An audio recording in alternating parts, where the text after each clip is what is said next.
भन्नाट रेसिपीमध्ये आपलं खूप खूप स्वागत. मी राजश्री कदम. चला तर आज मस्त नवीन रेसिपी घेऊन आले, ते म्हणजे लाल भोपळ्याची कोशिंबीर. अतिशय सुंदर ही तोंडी लावण्यासाठी लागते. लाल भोपळ्यामध्ये भरपूर असा पोटॅशियम, कॅल्शियम असलेला आरोग्यदायी भोपळा आठवड्यातनं एकदा तरी खाल्लाच पाहिजे तो. चला तरी आता मग पाहूया. तर पाव किलो मी भोपळा घेतलेला आहे. 3 शिट्ट्या देऊन घेतलेला आहे. शिजला आहे काय पाहूया. तो छान शिजला गेलेला आहे. आता ह्यातला तुकडा मी बाजूला काढून ठेवते, कारण एवढा मी संपूर्ण वापरणार नाही आहे, कारण खूपच होतं त्यातलं भरीत हे कोशिंबीर. तर आता 2-3 माणसासाठी म्हटलं तर हे भरपूर होतं. तर आता मी 4 व्यक्तीसाठी बनवते, तर 4 व्यक्तीसाठी एवढा पुरेसा आहे. आता इथलं चांगलं गर काढून घेऊ व्यवस्थित, किंवा अगोदरच तुम्ही त्याची साल काढून शिजवून घेतला तरी चालू शकतं. थोडासा मॅश करूया एकसारखा, तो व्यवस्थित म्हणजे आपली कोशिंबीर होते.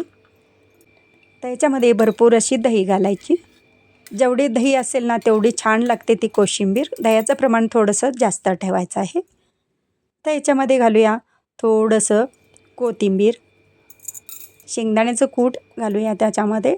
थोडंसं जाडं बरडं ठेवलेलं आहे, म्हणजे छान लागतं. चवीपुरतं मीठ, थोडीशी साखर घालूया. तर याच्यामध्ये तडका द्यायचा आहे तुपाचा. 2 स्पून तूप घालूया. मोहरी, आता त्याच्यामध्ये घालू जिरं, हिंग, हळद घालूया त्याच्यामध्ये. आणि 1 मिरची घालायची आहे. हे तापलेलं आहे तूप, म्हणून नंतर आता ह्याच्यामध्ये मिरची टाकते. अर्धा कांदा घेतलेला आहे. तर ही मिरचीसुद्धा चांगली भाजली पाहिजे त्याच्यामध्ये व्यवस्थित. आता हा तडका ओतून घेऊया याच्यावरती, कोशिंबीरवरती. आता हे व्यवस्थित मिक्स करूया. आता हे मिक्स करून घेतलं ना, खाण्यासाठी तयार आहे. तोंडी लावण्यासाठी मस्त लागतं. नक्की करून बघा रेसिपी.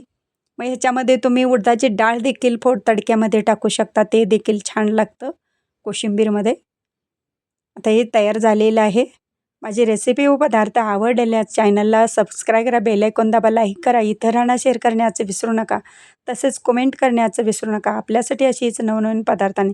तोपर्यंत धन्यवाद.